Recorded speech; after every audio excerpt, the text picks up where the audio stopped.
All right, what is up, guys? It is Schnapper here with the WNBA collector community, and we have another NCAA women's basketball weekly recap. This is episode number 2, so let's get right into it. I think you guys probably know where we're starting out again with the cover, but let's talk about it. Angel Reese is back, y'all. LSU, number 7 LSU beat number 9 ranked Virginia Tech, so 82-64. It's going to make their record 8-1 on the season, with that only loss is going to be their home opener for LSU against the Colorado Buffaloes. But this was the Angel Reese return. So as we know, she's been out for the last 4 games. Only her and Mulkey know the true reasons on why she was truthfully benched for the last 4 games. Who knows? Who knows? But all we can say is Angel had a fantastic return game, and her and Mulkey ended with a hug. So you got to see, LSU's back on the court. They got their star. They got everything going again. Maybe we can get some great LSU basketball. And that's what happened in this one, right? So Angel Reese with her return. Let's check out some stats. 19 points, 9 boards, 2 assists, 1 steal. 5 for 10 from the field, so, pretty efficient night, shooting 50%. From the line, though, man, 9 for 16 for Angel. So you think if she's going to get there that many times, gotta start converting a little bit more on that one. But overall, great return night for Angel Reese. Shout out to her. She also recorded her 1,000th career rebound. So, shout out to Angel. Great return. Almost a double-double for her, but it's awesome to see her back. So hopefully we can get some LSU basketball. It's not like they've had a bad time while Angel's been out, but I feel like Angel's LSU basketball, right? But anyways, let's talk about some other players on LSU, though. Michaela Williams had a great game as well. 20 points, 6 boards, 5 assists, 2 steals, 9 for 15 from the field. Looking good, right? I think MVP, I don't know if people are going to talk about it, right? Anissa Morrow, not only 19 points, 15 boards, right? Huge double-double, 1 assist, 3 steals, 2 blocks, doing a little bit of everything. But Anissa Morrow also defensively, she came through big for LSU. And we'll get more onto that in just a second. But let's talk about Virginia Tech. Hit on 2 players real quick. Georgia Amore, 25 points, 2 boards, 3 assists, 11 from 24. Good night for her. 1 for 9 from 3. Rough shooting night overall as a team from 3 for Virginia Tech. And then going on to the star, I feel like, for Virginia Tech, Elizabeth Kitley held to 6 and 16 from the field. She had 16 points, 11 boards, but she fouled out in the 4th quarter. So let's go back to Anissa Morrow, because this Anissa Morrow, Elizabeth Kitley thing that happened, really interesting, really good stuff, and I think we need to give Anissa Morrow credit where credit is due. So Elizabeth Kitley fouled out 4th quarter. So what happened? How did we get there? How did we get a bad Kitley game? So Angel Reese actually got into foul trouble in the 1st quarter. This caused Anissa Morrow to have to cover Kitley, and honestly, Anissa Morrow went through. She was disrupting lanes, forcing turnovers, just getting in people's faces, in a good way, not in a bad way. Playing just really good defense, though. Held Kitley to 6 and 16. She got fouls on her, right? Got her into foul trouble as well. That was Anissa Morrow, right? Anissa Morrow came through big for LSU and really forced Kitley to, it forced Virginia Tech to go find other answers other than Kitley, and they couldn't. They really couldn't. So Virginia Tech only shot 19% from 3, only shot 40% from the field. And going back to those turnovers, talking about how Anissa Morrow forced those turnovers, right? She had 3 steals in the game, but Virginia Tech turned it over 14 times, led to 12 LSU points. Overall, it's just a sloppy game for Virginia Tech. So, but yeah, straight up, I'm excited. We got Angel Reese back. We're going to get great LSU basketball back. Not that it's been gone, right? We've had good LSU basketball with her sitting. But her and Mulkey, like I said before, ended the game with a hug, so that's always a good note. And also, shout out to Kim Mulkey, right? So she had her 700th career win. That is the fastest men's or women's basketball coach to reach that milestone. So congratulations to both, Angel Reese on not only coming back, but getting her 1,000th board, and also, Mulkey on her 700th career win. Both of them have been doing great. Looking like LSU is going to be fine, right? It's going to be fine. We went through the ringer early on in the season, but hopefully it's just building up to, a team that can go through more and more adversity, and whatever they face, they can get through it. So good stuff from LSU beating Virginia Tech. Let's go on to the next school. So Texas beating UConn, guys. So, all right. So we had a massive game here. Number 10 Texas beating number 11 UConn 80-68. This is going to make their record 9-0, right? Big name of the game, Rory Harmon. So Rory Harmon had 27 points, 5 boards, 13 assists. She had a steal to go along with it, shot 52% from the field.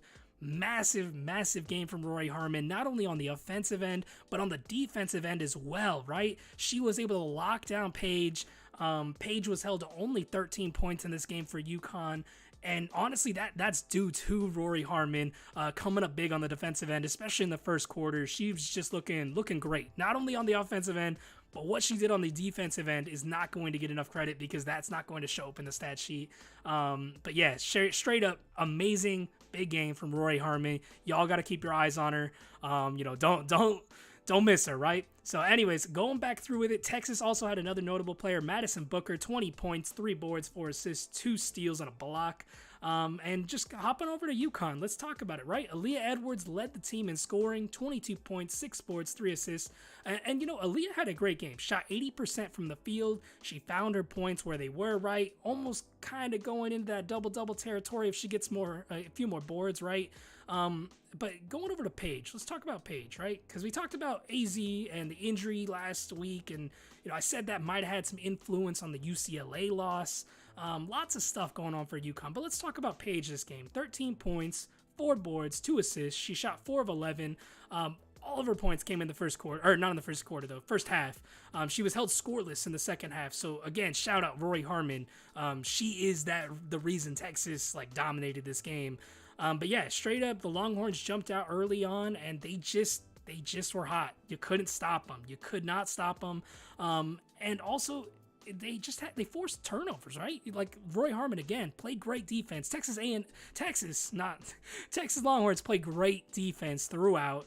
And going along with it, the big stat of the night, UConn gave up 36 points on 21 turnovers. Also lost second chance points in the boards, 15-2 advantage there for Texas as well. So just big win for them. Big win, against a big school with UConn. Yeah, just Texas looking really good in this one. But I think that begs the question, what's up with UConn, man? What's the identity of this team? Who are they? Is Paige okay? Is she feeling overwhelmed? I think the only one that we can say consistently night in, night out is going to perform at a top tier level for UConn right now is Aaliyah Edwards. Aaliyah Edwards has played great basketball the entire, start of the short season we've had so far. She's played great basketball. So, yeah, even after the game, so Gino was talking about, Edwards and Paige and all that kind of stuff. I think he complimented Aaliyah Edwards, right? Great game, blah, blah, blah, blah, right? I think one takeaway, he was very critical of Paige. He straight up said, hey, Paige played lousy this game. We got to see what we can do. I don't know.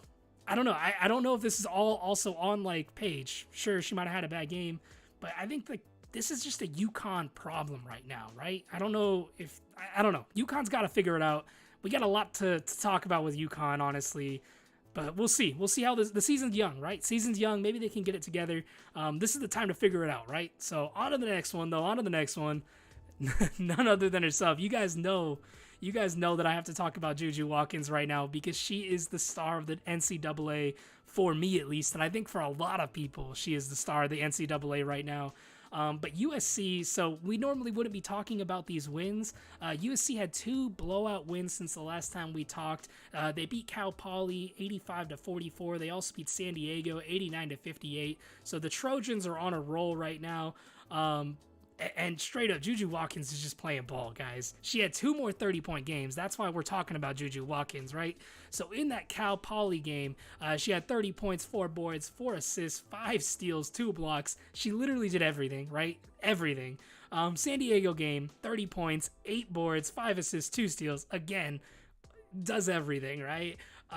Last week when we talked, she had tied Lisa Leslie with the 3 30-point games, and she tied that for USC school history, right?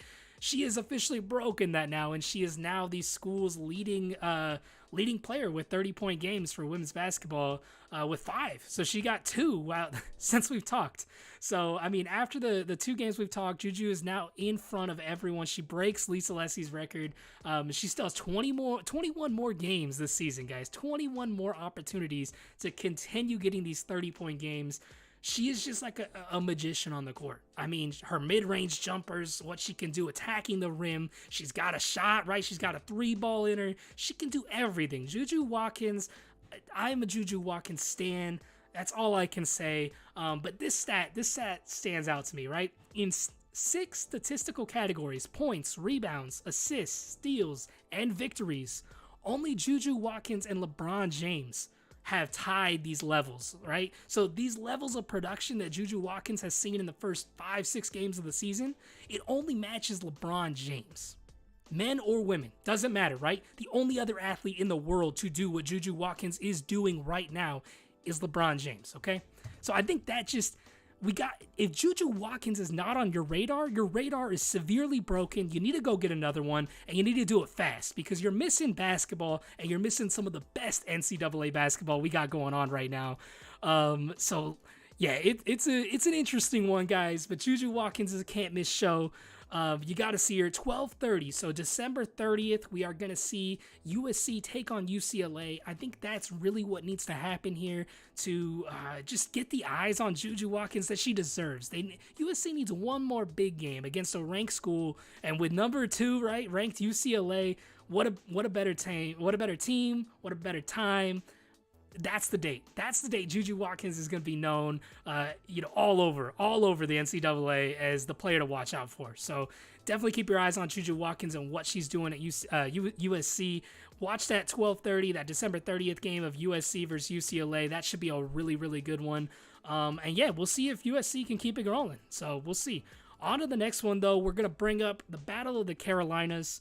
We had South Carolina beat North Carolina, so number 1 ranked, so we got to remember, right? Number 1 ranked South Carolina beating unranked North Carolina, 65-58. A lot of people want to know, this was expected. South Carolina should beat North Carolina. I think the score, though, is something that might pique a few people's eyes for a sec, right? 65-58. South Carolina, number 1 ranked team right now in NCAA women's basketball. Number 1 ranked team, right? They've dominated ranked schools. They've dropped 100 points against them multiple times this season. They came into this game. South Carolina was ranked number 2 in scoring, right? With 100.4 points a game is what South Carolina came in putting up and averaging before this game. And they had not scored less than 78. So this was the first game that South Carolina scored less than 78. And honestly, even though it's an unranked North Carolina, this is not a bad North Carolina team. And I think they showed up tonight defensively, and they were a problem for South Carolina. They were a problem. And I think that's what the main story of this game should be, is that South Carolina might have had their first real test where they had to figure out and adapt like mid-game strategies, right? So let's talk about some stats real quick. First big challenge though for South Carolina, Bree Hall came up very big, 15 points. She had a board, she had an assist and a steal. I think the big thing to talk about though is Bree Hall's efficiency against North Carolina. She was 5 for 6 from the field, 3 for 4 from 3. Incredibly efficient night from Bree Hall. Following it up, Tahina Pau, 14 points, 5 boards, 4 assists, 1 steal. Look, she was 5 for 14 from the field, and I think that kind of goes back to South Carolina and why they struggled. Outside of Bree Hall, a lot of players scored the ball, but they struggled to score the ball. And I think that was kind of the hard thing. But South Carolina has this very explosive, high-powered offense. Anyone can score any night, right? And it just seems like they struggled to do that against this North Carolina team. So you still had 4 players from South Carolina in double digits, but it just never actually caught up. They only shot 39% from the night. So let's talk about some notable players, though, from North Carolina. You have Alyssa Utsby, 18 points, 12 boards, got herself a double-double, 3 assists, 3 blocks, shot 40% from the field. Pretty good night, right? And overall, too, yeah, Deja Kelly, 20 points. She was the leading scorer for North Carolina, but 20 points, 1 assist, 2 steals. Again, 37.5 from the field. It's tough. I think the big one of that, big takeaway from this game, right? North Carolina played a great game, but they couldn't shoot outshoot like their struggles. And I think that's kind of covering it, right? This was probably definitely the first real test for South Carolina.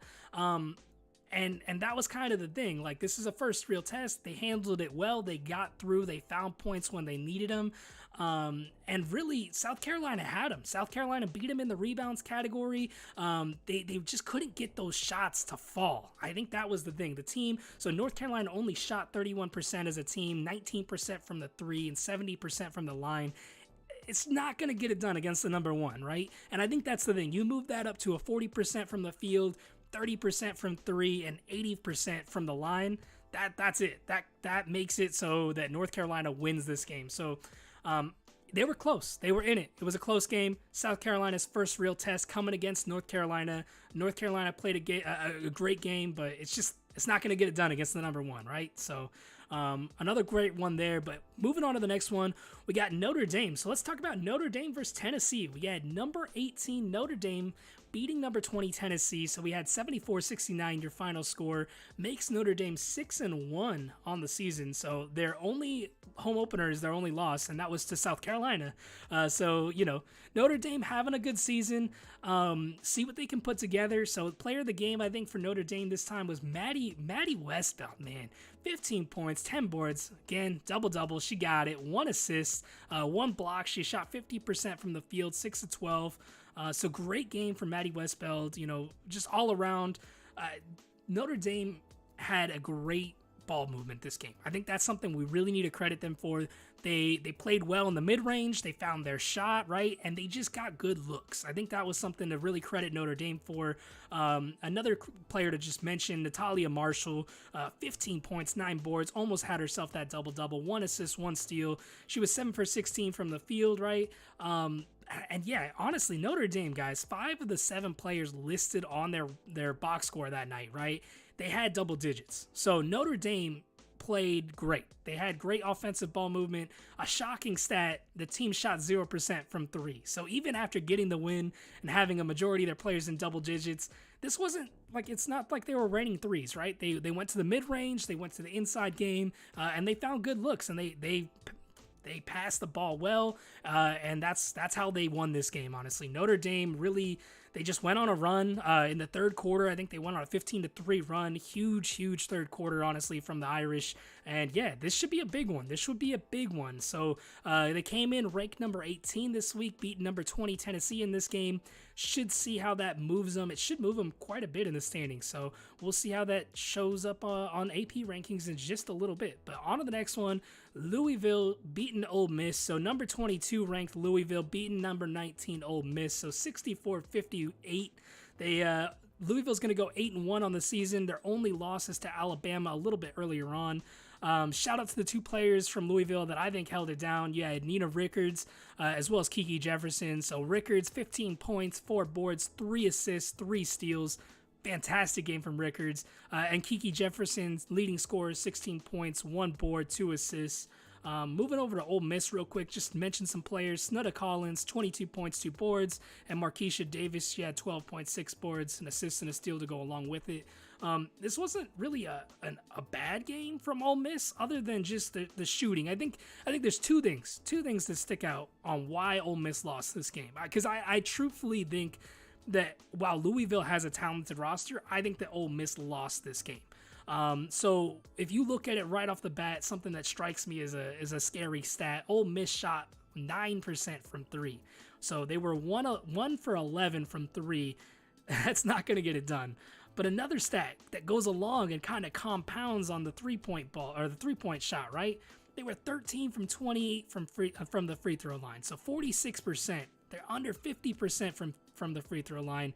That's the difference right there. If you shoot 75%, so if you're Ole Miss, if you change that from 46% to 75%, you win this game if you're Ole Miss. So honestly, in my eyes, this loss, hats off to Louisville. Played a good game. But Ole Miss, this is on you. This is on you. Shoot the 3 ball a little bit better, right?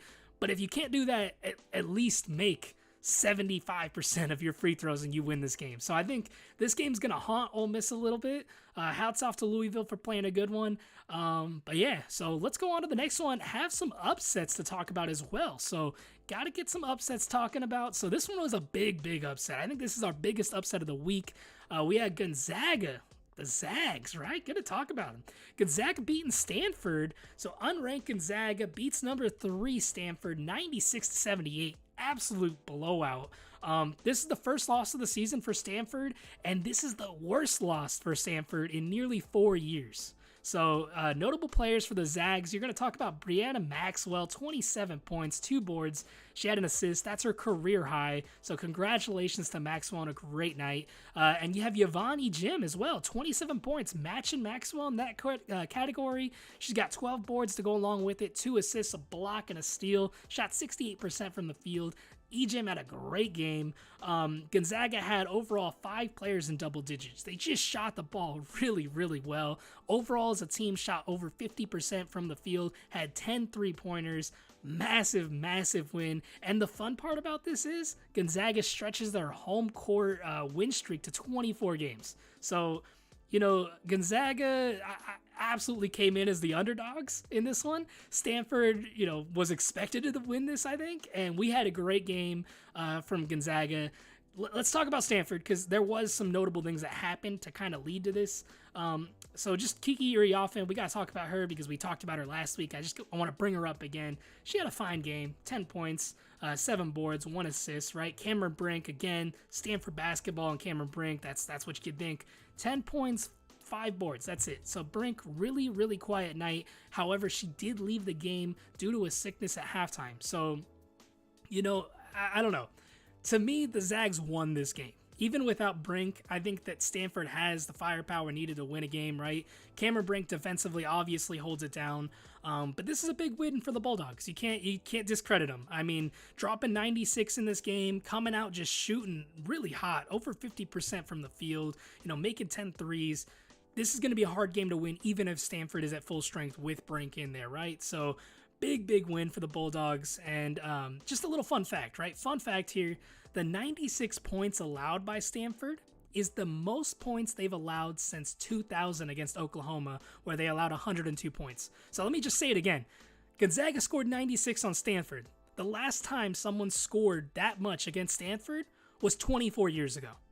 So Gonzaga played incredibly well, and I don't think that they should be discredited for that. So congratulations to the Bulldogs on a crazy upset victory, and yeah, looking forward to see what they can continue to do this season. So all right, let's talk about another upset here. Arkansas beating Florida State. So another unranked school coming in, toppling a ranked one. So unranked Arkansas beating number 15 ranked Florida State, 71-58. This is the second loss of the year for Florida State. And we got to say it. So Arkansas's players, Sailor Poffenbarger, I'm sorry if I'm butchering that name, 13 points. Here's the category, guys. Here's the stat of the night. 23 rebounds for Poffenbarger. Oh my gosh, I'm so sorry about me butchering your name, but 23 rebounds for her. Absolutely massive game. She broke the Arkansas school record with 23 rebounds to go along with a 2 assists, 2 steals, 3 blocks, and 13 points, right? So fantastic game from Sailor. Going on to another notable player, Talia Scott, 24 points, 4 boards, 2 assists, leading scorer for Arkansas. Arkansas came out and they got hot, guys. They won a 25-2 run 6 minutes into the second half, and that just sealed it. I mean, if you go on a 25-2 run against any team, it's going to be hard to come back for that. And like straight up, Florida State just struggled to shoot the ball. We were kind of talking about how Ole Miss struggled to shoot. Florida's kind of in the same categories. Ole Miss struggled more, don't get me wrong, but Florida State here shot less than 30% from the field as a team, less than 30% from 3 as a team, and shot 70% from the free throw line as a team. So all those numbers need to come up if you're going to win, right? Arkansas is not a team to, you know, they're not a pushover team. Talia Scott can play ball. So yeah, that's what happened. Arkansas came through in the clutch, and they just looked really good. So congratulations to Arkansas, both the Bulldogs and Arkansas. Big upsets this week. I think there are 2 notable upsets too. So let's get to it. That was the last game. Let's look into some AP rankings. Like how and where are we at? What are we doing, right? So South Carolina is still coming in at your number 1. I think that's pretty fair, right? Even with the tough game on North Carolina, they don't lose. Yeah, that's kind of what we're at. So South Carolina, number 1. I don't think anyone in the nation can disagree with that. Probably be seeing the Gamecocks back in the Final Four, if not potentially. We'll see. South Carolina's having a good season. Let's just leave it at that. I'm not going to speak anything into existence. So UCLA, though, number 2. Again, don't think we can argue with that. That game against USC on 12:30 should be a big one. But with them beating UConn last week, I think that really solidifies them and how they did it too. Great team win, great shooting from UCLA. They're going to be someone to be messed with. NC State, they came in, they moved up 2 ranks. They beat Illinois. It was a pretty good win for them. So NC State, don't have any arguments there. Sitting at number 3 ranked. You got Iowa coming in at number 4, not moving. Texas with that big win over UConn bumps them 5 spots. So coming up from number 10 last week to number 5 this week. Big moves for Texas. So congratulations to them and their win against UConn this week. Granted, both teams pretty close in the national rankings. Still an upset win for Texas. I think people thought UConn was going to pull that out, but shout out Roy Harmon, right? So USC, even with their 2 wins, they were 2 unranked schools that they were expected to absolutely win. Once we get some more Pac-12 games in here, we'll see if USC stays in this top 10 rankings. Juju Watkins and Ryan Marshall are on my radar, though, as a dynamic duo that can push through for USC. So got to keep our eyes on them. Staying at number 6, though, LSU coming in number 7 at that 8-1. So that big win against Virginia Tech, it doesn't really move them, just keeps them right there. Colorado's going to come in at number 8. So, Colorado looking okay, still coming in with a win this week. Stanford, big loss, right? Big loss against the Zags. They were number 3 going into that game. They're going to drop 6 spots. Tough look if you're Stanford right there. Oh, I mean, Kim Brink's going to be good. It was a sickness. Hope she's good. Stanford's going to recover. They're going to be just fine. But yeah, tough topple, right? Coming down from nationally the 3rd rank to falling to the 9th. That's a big drop. We're just going to keep going down this list a little bit. So we're going to go talk about Baylor. Baylor had a nice jump as well. Jumping up 3. Utah again. Ohio State, another big one. Jumping up 4 spots. Sitting in number 12 now. Kansas State sitting in number 13, jumping up 1. I kind of wanted to get down to here, though. So these are the 2 teams I really wanted to get down to, is the 15, 16. We can talk about UConn, too, just because we're seeing them down here. But Notre Dame jumping 4 spots with that Tennessee win. So they were number 18. They're going to be moving up after that Tennessee win. Notre Dame, I think that it's going to be interesting. We're going to see. I think that Notre Dame could sneak into the top 10. Maybe that's a hot take, but I think Notre Dame has the talent. They have the scoring. I think that's the big one. So we'll see what Notre Dame can do, but big moves from them beating Tennessee this week, jumping up 4 spots. Virginia Tech, as we saw, losing to LSU. They're going to fall 6 spots, so they were sitting in the top 10 last week at 9. That's what they went into that LSU game with, and after that loss, it's going to move them down to 15th. So tough time for Virginia Tech, but they'll recover. Believe in them, believe in it. So we'll see. I think that's the big thing to understand, guys, is a lot of these teams that are perfect. Like you're looking at Texas, even USC. I'm a USC stan right now, but UCLA even, right? A lot of these teams haven't played top-ranked teams. Maybe they have like 1 probably, right? And that's why they're up there. But like, for instance, USC, outside of Ohio State, I don't think they've played another nationally ranked team. So just for an example, right? So once they start playing the Pac-12 more, and just not only USC, but once we start seeing some more, plays against nationally ranked teams for all these teams, we're going to see less perfect records. So, yeah, anyways, that's going to do it. So thank you all for hanging out. Thank you all for checking this video out. If you like it, please like it. Smash the subscribe button. We love it. Check us out on Playback, WNBA Collector Community, playback.tv. It's a great place to catch live games with us. But overall, guys, hope